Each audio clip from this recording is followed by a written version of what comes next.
All right, welcome to the podcast, Mr. Abraham. Thank you. Uh, What's seems, going on today? What are we going to talk about? well, first I wanted to talk to you about yourself a bit.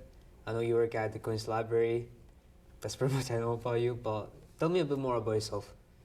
Well, like you said, I've been at the Queen's Library. I've been here since 2014. Like my first semester at Queensboro, right after Hillcrest High School. I graduated from Hillcrest. Yeah. And yeah, I started going to Queensboro as like a massage therapist because my mom wanted me to be a nurse, but I was like, I can't do that, So I was like, you know what? Let me at least be in the health science unit. So I just did that, but I eventually dropped that out.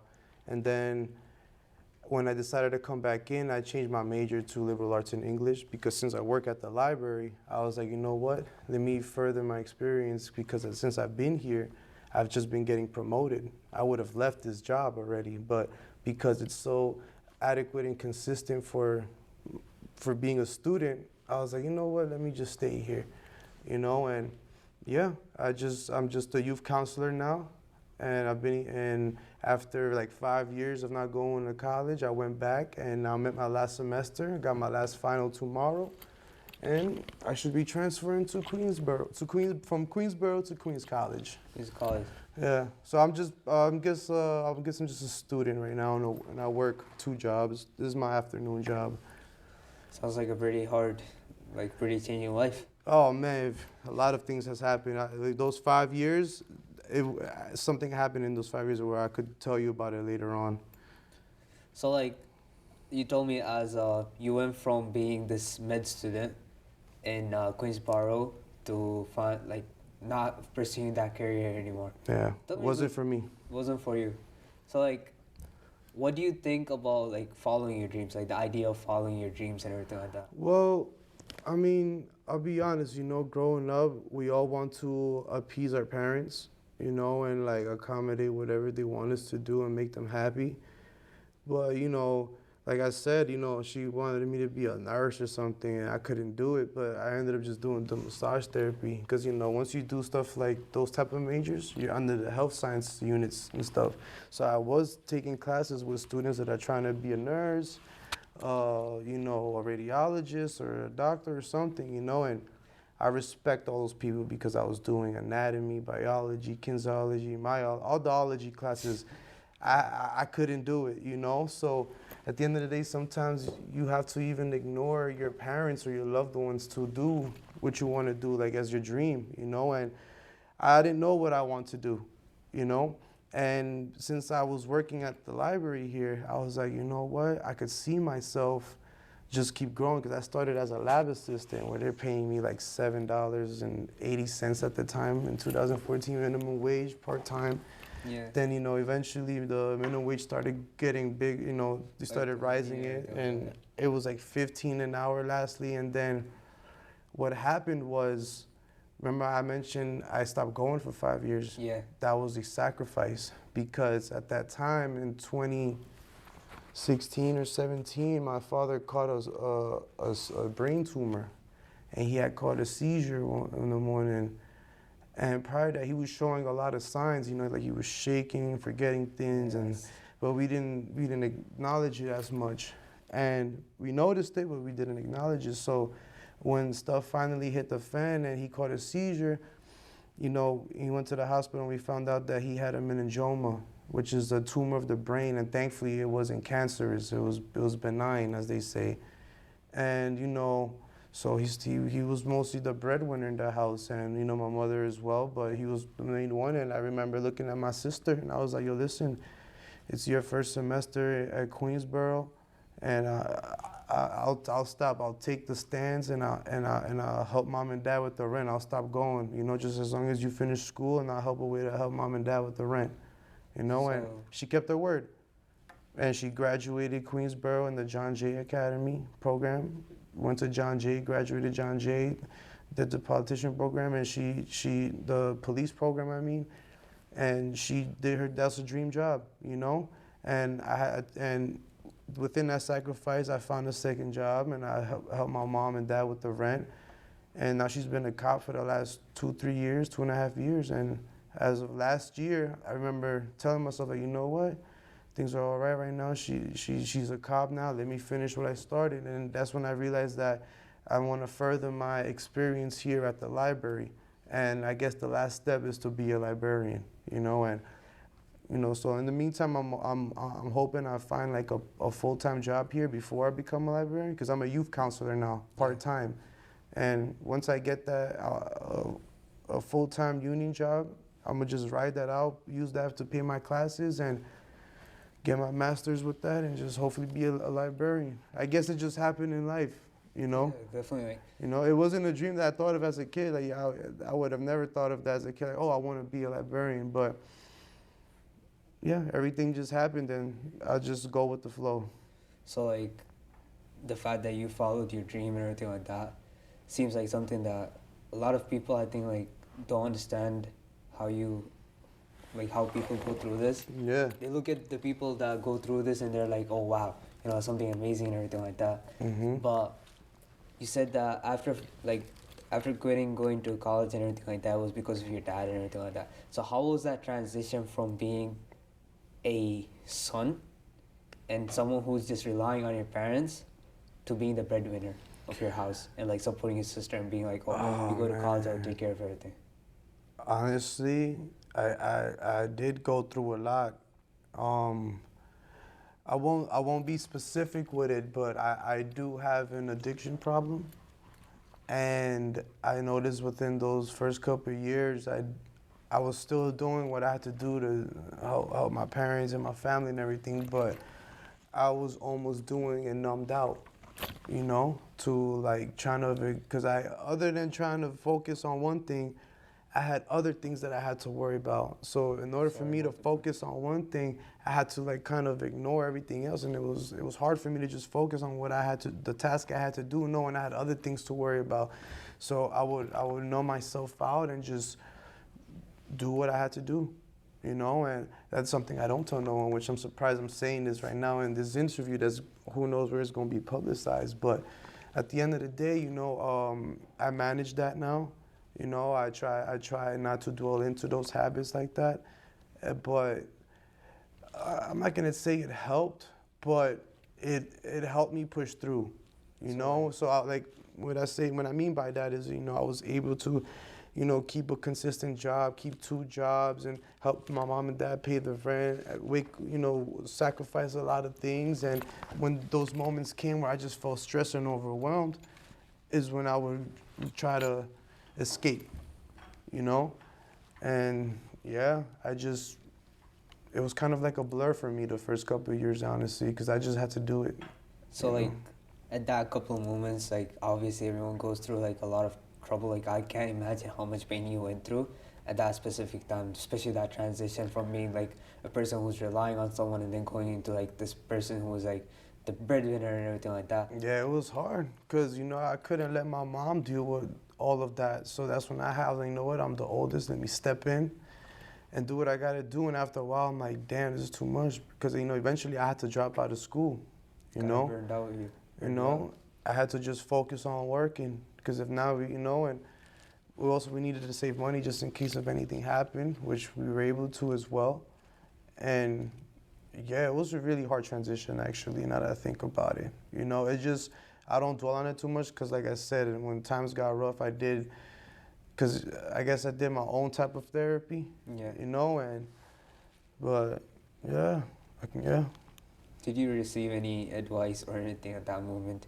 No, because also, like, after 2 years later, the pandemic hits, and once that hit, it was like, oh man, I was more stressed out, but thank God I prayed, and everything that's happened, someone's listening to me, and I was able to push through. And thank God I have like parents who love me, and people, good friends around me that support me, and I just something, and we're men, what I'm saying, like most of the time we got to do things we don't want to do, and I know that people who do that make it more far in life than others. you know? I remember like someone telling me this advice says like, it says that hard times create tough men. So Oh, example, yeah. yeah, like for you, I would like you went through this hard time and like you're a better man and like Thank you. it put you ahead of lot of many people. Thank Like you. I'm pretty sure the people at your age, uh, definitely like they went through their own struggles, but it's not as much as what you've been through. I respect that. And mind you, I didn't even mention this. I was gonna drop out of college initially after that because I found out in Queensboro that I have something called dyscalculia, where it's like I'm not that great in math or algebra. Like I'm good with like addition, multiplication and stuff, but Oh, that makes sense. I'll just cut to the case. You know over what remedial math is? Nope, never heard of it. How old are you again, if you don't mind me asking? Are you in senior? I'm a senior in high school. All right then. So your teachers are gonna stress to you about your English and math regions in your algebra, where you have to get over at my time was a 75.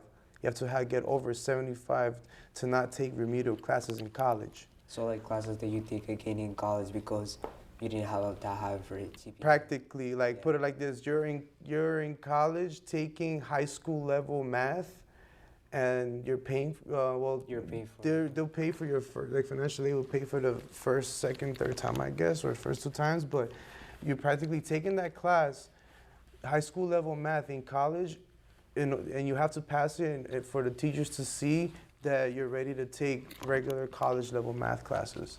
I took that class 5.5 times, which is 5 semesters, and I say and a half because I took a summer course, and I, I ended up finding out from the therapist. I explained that to her, and you know how they prepare you in 8th grade for algebra or whatever, so when you get into high school, the teachers expect you to know stuff. Well, my 8th grade, I went to Robert A. Van Wyck Middle School, MS-217. Yeah, I went there too. You went there? Yeah. So I was in 2007 or 8, it was the first year that they handed out the laptops, And, that year, the students were bad. We were bad. It took the teacher to make the class. It's a 45-minute class. It took her 30, 45 minutes to make the class shut up, And then 5 minutes to barely do the do now, So I didn't learn nothing, no math, nothing. And then the professor, the teacher that I had that year, I guess he took the whole year off. I don't know what happened, but he took the whole year off. And we ended up getting that math coach, and we didn't learn nothing. So by the time I hit freshman year, the teachers are obviously expecting us to know algebra from the year before. Man, I didn't know nothing, so I flunked it. But eventually I joined the handball team in Hillcrest, and that saved me because I was also involved with gangs my freshman year. I used to fight a lot of kids. I was a bad kid. I would say I wasn't a good kid, but eventually I joined the handball team, and you have to pass all your classes and stuff. So that changed you a lot. That helped me graduate high school. So how much do you think like the coach had an effect on you? Oh man, a lot. I still call him coach to this day. You know what I mean? And it's been 10 years later. So he was like a mentor to you, like a person who gave you advice. He was someone in school that made sure I did what I had to do and always reminded me. And he was like, yo, if you want to have a position in this team, not only you got to practice and work hard, but you got to study hard and pass all your classes. And it wasn't more of like it was more of like self-motivation as well. It's like, you know what? I got to do this. You know what I'm saying? I got to pass all my classes. I got to pass my regions, And if it wasn't for that, I wouldn't have graduated. I probably would have been a dropout or a gang member or dead or in jail or something, So I recommend anyone who's a high school student to join a team or a club because, even the brothership you get from being in a team, you still get it. That carries on with you later. I just randomly I'll chill with my teammates from high school, and it feels great. I could not see them for like 5-10 years, and when I see them, it's like saw each other yesterday. Like it's really, you build relationships too. So like that relationship building and everything like that, that's really like affect you a lot? Yeah, no, that as a youth counselor, I always let students know, like, yo, if it's one thing, try to know as much people as you can because you don't know who's gonna give you an opportunity or who's gonna bless you and remember you. Cause like that's how I got this job, actually. Cause they in high school there was this kid named Shorov, Daniel, and Ezekiel, and for some reason they would get like I guess bullied you could say or like they would They were like the nerds in the school or something like that? yeah or like just the odd kids that but I always had their back and I always respected them. I always treated them normal and I looked out for them. I would say in high school I was a pretty known student, like a lot of kids knew me. I was a good looking kid. I always had the one of the prettiest girls in the school. And I was lucky on that part, but I always defended them. And they would look at me like, yo, you didn't have to. So aside of the matter, when I was in my first semester in college, I'm on the bus and I see Shorov. He's like, yo, what's up? Long story short, he tells me he's going to work. I'm like, you working? Like, damn. And mind you, I prayed a while. Everything that's happened to me, I prayed for it, like crying in my prayer, asking, yo, God, please help me, this and that, Yeah.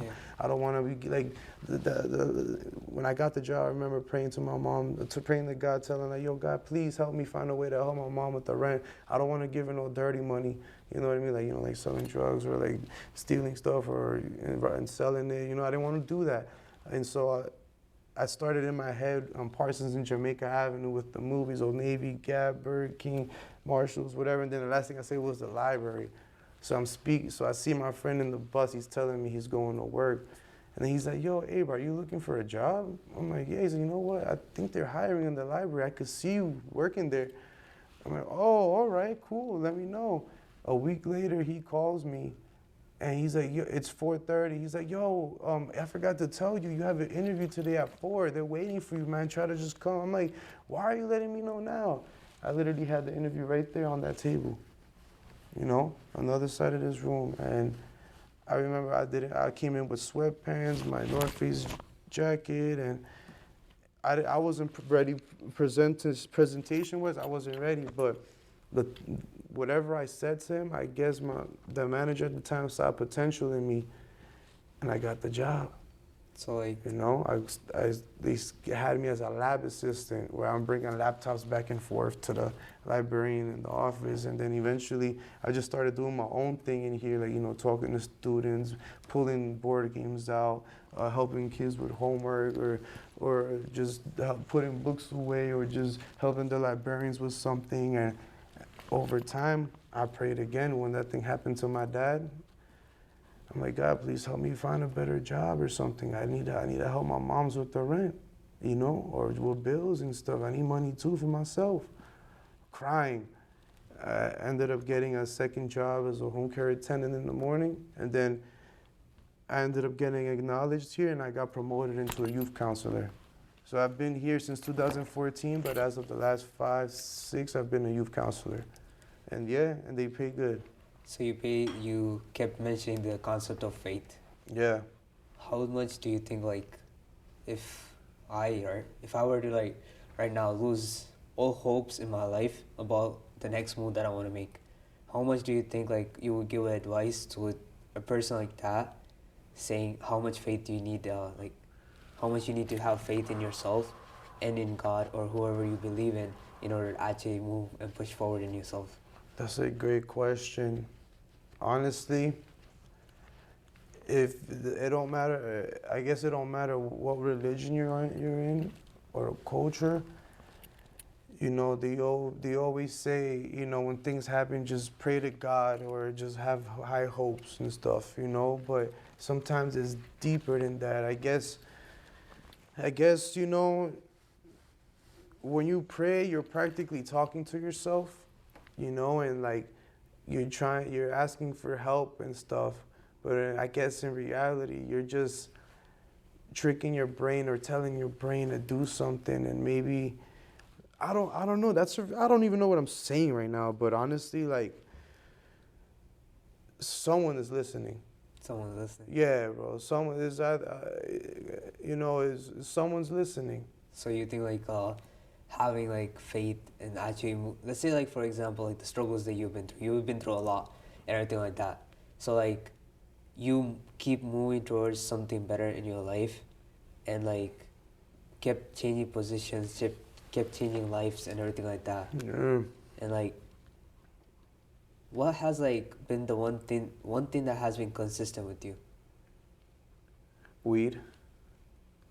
I shouldn't say that, but that's one thing that sometimes I'll have people in my building or like certain people ask, yo, how are you always happy? How are you always like, what do you do this? And I'm like, I don't know, I'm not gonna sit here and blame that it's the weed that makes me all jolly, but I've not, I've been smoking weed since I was 14, okay? I'm not gonna sit here and try to influence someone to smoke because weed is not for everyone, But when you ask me what's one consistent thing that has been, it's that, Like I said, I have an addiction problem, you know? So like have And you done anything to work towards the addiction? well, I guess weed is the last thing I have to let go of because the other things was that I got addicted of was was a pharmaceutical. I won't be specific to which one, but that gets you really sick. It's created to keep you hooked on it forever. You stop taking it and you going through withdrawals. You know, and the weed. I've stopped smoking weed. I had to go to Mexico or like not even like when I in the summers or like throughout the year if I gotta go somewhere and I can't bring anything with me. That's fine. Sometimes I'll even go on I guess I call them tolerance breaks or just take it easy moments, because if I have a back cough or I don't know, sometimes I'll but the thing is I'm trying to say is like I genuinely don't get sick from the weed, and that helps me a lot because I never went to a doctor for a doctor to tell me, oh, you're diagnosed with ADHD or anxiety disorder, panic disorder or something, you know what I mean? But I know I have some form of ADHD because I can never sit still. I'm always biting something. I gotta get up to use the bathroom. I'm really just walking around, So and you're always jittery and everything. I'll tell you this: throughout high school, all my regions, I passed them high. Seriously, I took when the lowest grade I got because I try to do it like normal because I get nervous. I get nervous being it. I'm not gonna tell you I smoke a whole joint before a thing, but I remember I would take a couple pulls, clip it, put it like somewhere in front of the school in a jar, whatever the case, and it would give me the patience to do what I needed to do. Like it gave me the patience to sit there throughout the day and actually care about what the teachers are talking about and actually take in what I learned. Like for me, it gives me patience. And I remember trying to take tests as normal. I got a freaking, mind you, I suck at algebra. I remember getting an 18 on the regions. 18 as 18. Oh my God. But when I finally passed it, I got a 68 on it. And I don't care, I passed it. As long as I could graduate that. So, but like they tell you, you gotta pass, you gotta get over 75 to not take for the remedial classes. But I was like, all right, I'll deal with it in when I go to college. And man, do I regret that? But I'm glad I finally pushed through. I finally passed that math class where I was able to take regular college level math classes and stuff. But at the end of the day, everything that that I've kind of accomplished, I pretty much did it high off weed. You know, I will admit that. Especially it's legal now, so it's nothing to hide. I have my medical marijuana card. You know what I mean? I use it for my anxiety. You gotta get now. You could really just make an excuse to get it, but now I could get it legally. And yeah, it's something that you can abuse. But once you realize how to use it correctly and for what reason, then like I think you're safe with it.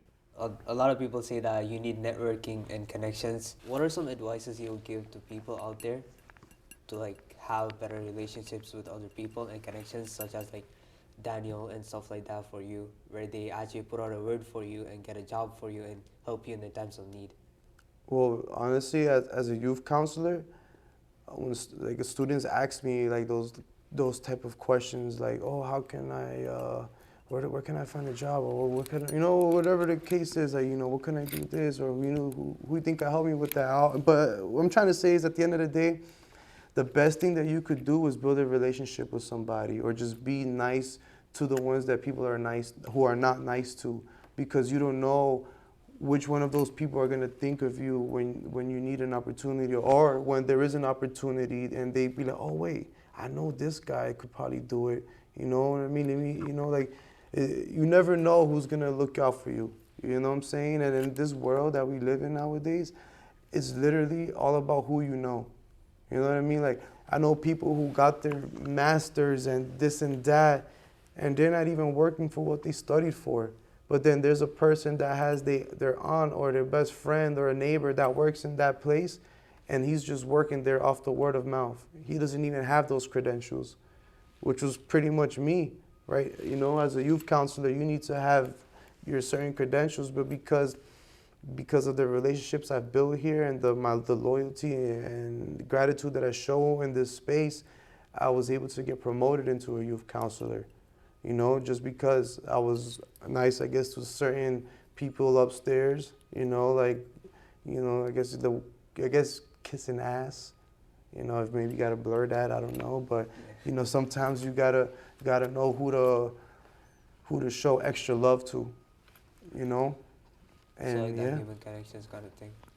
Mm-hmm. Because like I read another article kind of thing where they were saying that 75% of what people accomplish is through communications, and 20%, 25% or Really? something like that is just because of their skills. Like mainly engineers, Yeah. they get their jobs, their projects and everything like that. To 25% is skills, and 75% is how they are able to actually lead people Yeah. and have communication skills. Like what you Yeah. said, like That's important. Yeah, social skills, communication skills, it's a big deal. You got to know how to talk to people. You got to know how to listen. You got to know how to approach people. You got to know who to talk to. And, you know, thankfully, because I live in Queens, you know, it's one of the most diverse places in the world. You know, I'm luckily able to understand a lot of different diverse cultures and stuff, and know how to approach certain people. And I don't know, like, I gotta stop saying I don't know, but you know a lot. one thing I could say is social skills could take you a very long way. You know what So I how do mean? you think like the fact that you you live in Queens, the most diverse place in the world, right? You got many cultures. How does that culture aspect of everything play into your life? How has it like played in your life and like made you who you are?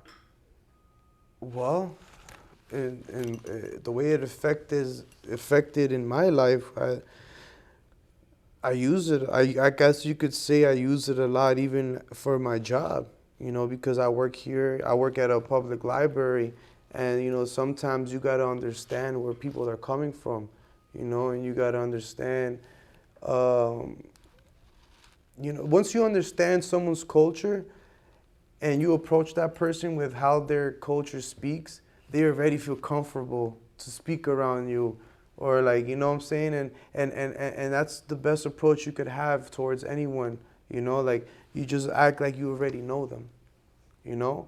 That's like And yeah, that's like, I guess that's like a secret to be social. You just treat that person, you just treat anybody like you already know them, you already you know them. know? And I guess just using culture, like it's hard to put this into words. It's just, I understand so many different cultures that when I approach somebody, I always try to put a sprinkle of that culture in the conversation, so they could be like, oh yeah, you know what, I mess with this dude. You know what I'm saying? So it's like so like how you said that you've been part of gangs and everything like that. When I was younger, yeah.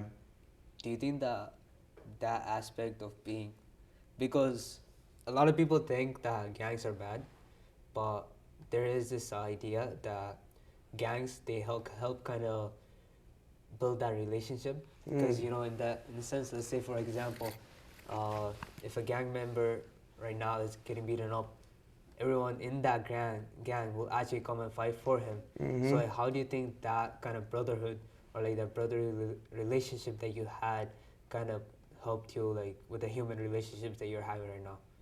Oh wow, that's a great question, man. Well, how can I? Well, I don't even know. I don't know what to say because when you're in a gang, you know, or when you're in a group and whatnot, it's like you gotta look out for each other and have each other's back. You know, it helps you become, if anything, a team player or a leader. You know, because if you could lead a gang, you could lead an industry. You know, if you're a team player, you could be a team player anywhere. And I guess you know what?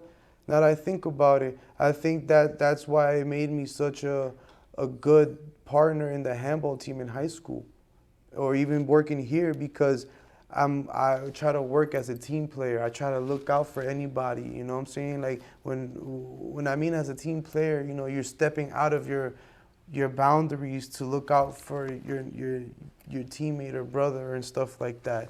You know, so I guess because I was in a gang when I was younger, that was always instilled in me now to like always have your people's back, and no matter what team you're in. So I guess I would be that. You So know, you would definitely like say that being a team player team player and like or actually a leader understanding the too. leader. Mhm. So like, do you think that having those qualities, right? Let's say obviously not everyone would be in like a similar situation as you. Would you suggest that being part of like teams, let's say for example like a handball team, a soccer team, a basketball team, or something like that? Does that really help you become the person like with a Yeah. lot of communication skills, Yeah. the mindset and everything like Yes, it that, that does. actually like puts you ahead in a lot of Yep.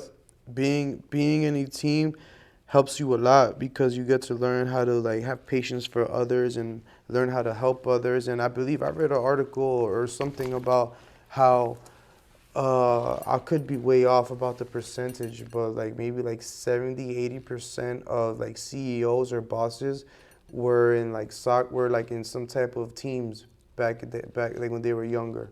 You know, whether it's of soccer, volleyball, football, baseball, but most of them were already in the team, and it's because I guess once you have that aspect in you, you know how to deal, you know With a how lot to of things. act in a group, you know how to be the follower of a group or whatever the position is, you just learn it, you know, and you always carry that with you whether you know it or not. Because I didn't even think about that when you asked me that. Like, what did I carry out from being in a gang? And I would say it was that being a team player and then also a leader, you know, Because I think like anything you do, affects. it's something that it's like Steve Jobs had this quote.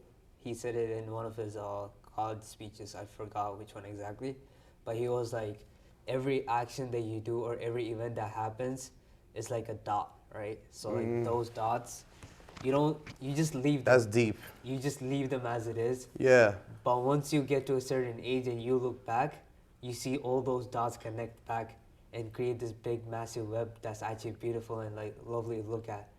Like, I like how you said that, or I like how I mean, Zuckerberg said that, whatever, Steve Jobs. He actually said or that. It's Steve like, Jobs. I mean, yeah, it's yeah, like a wonderful quote because you don't really think of life from that aspect, where it's like everything that you do is like a mark, and it is. as you grow older, you look back at them, they all connect to the person who you are. Because even if that one dot is misplaced, Yeah, it matters. it matters a lot. It matters. That's very very deep, because everything that I guess I have gone through is exactly how he explained it. Because it wasn't. If I didn't go through any of that, I don't think I would have been here where I'm at right now. Because everything matters. Even the way like the people around you act affects you. You know, like thankfully I grew up, like, to this day I grew up watching my mother and dad sacrificing and doing what they have to do whether they like it or not. And I guess that's always in the back of my head, like, yo, if they could do it, then I got to do it twice as harder. You know what I'm saying? Because they sacrificed them to be over here, and they still sacrificing. You know, so whatever you see growing up too also affects. So You like, know? how does like the fact that your parents they struggled, you watched them struggle, and like you saw every struggle that they faced. How did like that shape your mentality alongside what you've been through already? Because I know like a lot of kids, they see their parents struggle. It's like the same way the parents are like that, the same way they raise their kids, like, you know, they sacrifice everything they do for them. Like everything they do is for their kids. Now that I'm older, I'm returning that back.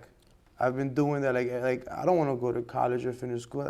You heard me say I couldn't pass remedial math for 5.5 times. I said to myself at one point, yo, if I don't pass this math class, I'm not gonna go to college. I'm not gonna finish college. I'm not gonna go. You feel me? I'm gonna just work. I'm fine. I'll be fine working. I'll find jobs and stuff. But at the end of the day, I just continue pushing through because my reward is not that diploma. You know what I'm saying? I'm a first generation child, probably like you are too. Yeah. You know? And my reward is to see my mom and dad smile when I hand them my associate's degree, and then letting them know that I'm gonna continue to go. You know, like my reward is their smile, so they can have their bragging rights and just be able to say, "They look, both my kids graduated." Because my sister's good, and she's thinking about going back to get her master's. You know, but at least I have something under my belt, and knowing that I'm gonna continue. You know. So like, you said that. Like, how do you think that the mentality that you had to give back to your parents, and like you had to have their expectations, like what really caused you to like that moment that snapped in you that said that, oh, I had to like do something for my parents and actually give back? Because like a lot Well, of like kids, even right after high school, right, and you know my mom was giving me like $40 a week or whatnot. Around that time, I remember just telling myself like, "Yo, man, my parents work too much. Yo, I'm older now. I'm in college. You know, I gotta find a way to help them. You know, they've been helping me my whole life now. Now it's my turn. The least I could do is pay my own phone bill and have my own money, so they could save those whatever my mom gives me. You know, or whatever. You know, like I could just try to like hold down my own self. You know." And it was more of like growing up, watching how much they did for me. And then once I got older and realized that I could help myself, is when I wanted to help myself. what's your driving force? What drives you to do everything? Like you wake up every day, you're like, oh, because right now you said, as you said, your sister graduated from high school in college and she's a successful cop. Yeah. And your parents, I'm not sure about them, but Yeah, my dad's just chilling and my mom she's a workaholic. so like they both work and they have their own supports. So Nah, my dad's not working. so like Just your my mom kind of works and kind of supports the family and everything. So And, like, and then you know I that kind also of help too. mindset kind of kicks in, or like I don't have to do anything anymore because I already like did everything I had to do. Where I said, Nah, I didn't even stop. I'm still doing what I so have like to do. what caused you to like keep doing it? Because like It's just I have to do it, you know. Like it's just I have to do it. Who else is gonna do it? You know what I mean? It's this. I guess my driving force is just knowing my family is good. You know what I mean? Like because if I don't do it, who else is gonna do it? You know, like it's just like like I mentioned earlier. As men, we gotta sometimes do things that we don't even want to do. You know what I mean? And it's just something I know I got to do, and I just do it, you know. And I just got a puppy last week, right? And for the whole week, I just used that as my motivation. Like, yo, all right, well, if you could do this, you'll get home fast, you know. And that's my driving force right now, knowing that I'm gonna come home to a puppy. But before that, I just knew I had to do it. And you know, before I would do my bad habits. Then as I let that go, I guess I just smoke my weed at the end of the day, and I look forward to that. I don't know. I just know I got to do it. so like It's not really much of a driving force. It's just I got to do it because I like the expensive things in life, you know. So that means I got to make money. You know what I mean? So I'm your driving working. force I got another 5 years of sacrifice before I get to where I want to be. You know, and sometimes you got to do that. Sometimes you got to sacrifice a couple of years of your life to get where you want to be. And then when you get there, people are going to be like, damn, the hell? But little, they probably thought you got that overnight, but little do they know, you have years behind your back trying to get to where you want to get to. And right now I'm only 2 years in. It was so hard for me to see that light at the end of the tunnel, but at least I see something, and I've accomplished things already. You know, and yeah, it's just you just gotta do it, man. You just gotta do it. Like Nike says, you gotta do it. So like, what are some advices that you would give to the people, or more specifically the students who are actually right now, who are in class and studying and struggling with their mathematics or English and everything like that? Because you've been through that. You can't quit. You gotta keep doing it, man. You just gotta keep doing it. Like the only advice I could give, especially in high school, especially nowadays, I be seeing the students and stuff. Like high school is so much easier than it is before, in my opinion. Like now you practically just gotta be in class and do your work, And if you do your homework, that's probably like extra credit at this point. Like they probably just use that to boost up your grades. And then, like because of the pandemic for the first 2 years, I want to say like you didn't even have to pass your regions, I think. Yeah, you didn't. You just had, yeah. And then now, obviously you got to take regions now, because they're trying to get back into the mojo. But now they're like doing like a certain type of grading system where like 1 point it used to equal to like 3, and now it's equal to 5 points. So it balances out. Well, I don't know how to explain that part, but yeah, it's like a bit complicated now. I just know that it's different now. So if you're a student right now, you should take advantage of it. You know what I mean? And just go to school and do your work and have good attendance. And yeah, if you do your homework, that's a plus, because once you get to college, you're your own student. You know what I mean? You're lucky if you have a teacher that cushions you.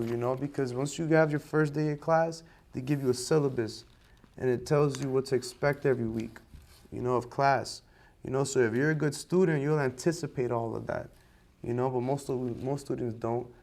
So like, what are some advices you would give to the kids who are actually going into college right now? They're graduate transfer, like. If you're going to college right now, don't do something you don't want to do, because you're gonna just waste money and time. You know what I'm saying? Like if your parents are telling you to do this major, but you really don't want to do that, don't do that. Don't try to please them. You know what I mean? Why? Because it's not gonna last. You know what I'm saying? Because if you're doing something you don't want to do, you're gonna feel like you're dragging yourself every day. You know what I mean? So don't do something that you don't like because it just feels like work. Yeah, just do something you genuinely want to do. Or even if you don't know what you want to do, don't go to school for the first year. Go find a job, meet as many people as you can, experience life, experience a couple jobs, but have in the back of your head that you're gonna come back. Because you never, like I said, it's better to build at least those relationships if you're not gonna go to school, because you don't know who's gonna give you those opportunities, and then maybe you wouldn't even have to go to college if you meet the right person or you make the right move, you know what I'm saying? So if you don't know what you wanna do and you don't know what major you wanna entertain, don't go. Straight up, just don't go. Don't go to college. I wish I did that. I wish I just worked my first year and then went back knowing what I wanted to do, which was liberal arts and English and science or whatever. And then look, now I'm going to class. I want to go to class. I have a goal now, But when you're doing something like say like my parents wanted me to do, and I really didn't want to do it, but I only did that because I wanted to make them happy, and I realized that I couldn't do it. That was time and money wasted. And then that was the first adult decision I ever made in my life, was tell my parents, yo, I'm not doing this major and I'm going to stop going to college. I just want to work and figure it out. So like, yeah. How did that feel, telling them that you don't want to do it? I was nervous. I felt bad, but then again, they saw that I had just got a job working at the library, and then they saw that I wasn't doing good in school. So I told them, listen, I'm not gonna continue doing this. I'm just gonna work right now, and then I'm gonna come back, but I'm changing my major. And then, they had to accept it, because I'm older now, and I was only 19, probably 18, 19, but that was actually the first adult decision I've made. All right, so you said that you are a youth advocate in the library. So like, what are some major problems you see in the modern youth? And like, how do you help them out And how do you think that the people who can't access you or who don't have access to anyone like that, or a mentor or anything like that, how can they help themselves? Well, throughout the years, I would say there was a gang problem here, you know, and I was able to accommodate a lot of those students and help them out and guide them to better decisions and better things and other things to do as well, like influence them. And after the pandemic, that kind of like filtered out a lot of the students. So now the students that we see here, that we see at the library, are just students from the neighborhood that should be here, that need the space, that actually need the space. Because before, students would come and they would be scared to be here because they would see all the animosity that's going on, you know. But now it's students that need the space, that need the library, that they probably can't do their homework at home because it's too loud, so they come here and try to like be in that environment where you know you're supposed to do work, you know, like like we mentioned earlier, it's good to act, you know, towards how you want to be, you know. So a lot of these students here, they want to be students to do their homework, so they're gonna go to a place where they can, you know. And then thankfully we have programs and stuff here. Like after they do their homework, they have the option to do stuff, you know. But a problem that I would say with the students now is communication. They don't know how to speak, or and if you don't know how to speak, you don't know how to write. Because I've helped students with their writing, and mind you, I'm not the best writer, but I guess I know how to approach it. I've seen good writers, you know. I've been with good writers, you know, Yeah. and sometimes students don't. Like, it's hard for some students to even start an essay. Like they don't even know how to start it. Like how to introduce themselves to an essay. But once they do, they know how to write. Or like there'll be students who write something and I know what they're trying to say, but their grammar is so bad that they have words all over the place, you know? And then when I speak to them now, like they're very shy or timid or modest, you know what I'm saying? Or like they don't want to talk to nobody. And then when they do want to talk to you, you have to kind of like know or act like what they're trying to say. And a lot of kids these days are to themselves, you So know? do you think that that's a problem because of like social media and Yeah, pandemic and everything like that? yeah, it has to be a problem. You know, you being social takes you a long way. You I know, think like, that brings back to the question of like communications, having communications with yeah. people and everything like that. So like, what's the best idea, or like what's the best way that you think that To accommodate yeah, that. to accommodate and deal with Well, thankfully, because I am social, I always approach those students. You know what I'm saying? I try to talk to them and stuff. You know, I try to, even if it's just one word, you know, because you're probably the first person, like if you say something to those students, that's probably the first word that came out their mouth the whole day, and they didn't, you know, they probably didn't even speak until you said hi to them or asked them what they're reading, what they're doing, or if they're interested to do this program or that, or ask them how they're doing in school, or you know, there's so many ways how to approach it. You know, they, like try to break the shell. If anything, with those students, I try to like talk to them and break the shell and act, and I treat them like I already know them, even if it's like my first handful of times seeing them in the space.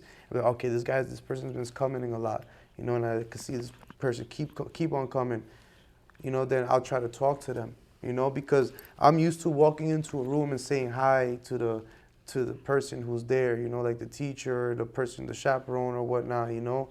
And you know, students don't even say hi to me, you know. So that's sad, yeah. I'll approach them later on and be like, you know, because you don't want to force yourself into it, you know. So that's one way I try to accommodate that situation with communication and social skills, you know, is, you know, approach them in a way where they know how to, where they'll be like, oh crap, you know what, I could probably use the way he approached me and approach someone else like that, you know. Or like, you know what, if I was comfortable enough to speak to him, I should be able to speak to someone else, you know. And yeah.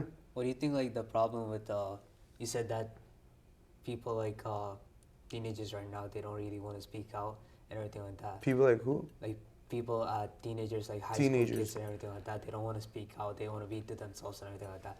How do you think that affects with the like a business area environment where they are going to into the workforce and like there's these articles where like they say that Gen Z does not want to. It's not good because at the end of the day, yeah, it's not good because if you're to yourself like that, you know, like just alone, you're coming off. It comes off wrong, you know, because it just shows that you don't want to be approached. And if you're in a business or something, you want to be approachable, you know, or like you want to be social enough where where you be comfortable in any situation, you know, because if you're quiet and modest to yourself, you never will really have that practice in knowing how to have patience for others or how to listen to others or how to be around others. You know, you just know how to be around yourself, you know. And if you're to yourself, then you're gonna be by yourself forever. And maybe, who knows, you know. But so like, how would you advise to someone who is going through that same issue? Like antisocial kids? Antisocial, as they call it, like introverts. Like how to break out their shells and like actually get out there. Because once they actually get to the workforce and everything like that, they need communication skills. I think they just gotta go through that phase where they don't want to talk to nobody, whether it's a year or 5 years or 10 years or 15 years. And once you're fed up and done with that phase, it's more about when they're ready to do it. You know, because my brother was like that. For like 15 years, he was antisocial, he didn't come out. But then eventually when he realized that, I don't know what happened in his head, but I guess he went through that phase and lived through it. Then now he's been doing good for the last 2 years. So that's why I say that. You know, I think somebody who's going through that, I guess you got to go through that. Gotta go through it. Yeah, just got to go through that phase, I guess. Live it out. But yeah.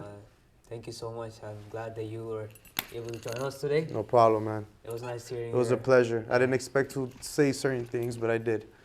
But it was nice hearing your life story and your advice. Thanks. Hopefully a lot of people benefit from it. Thank you. Hopefully. Thank you.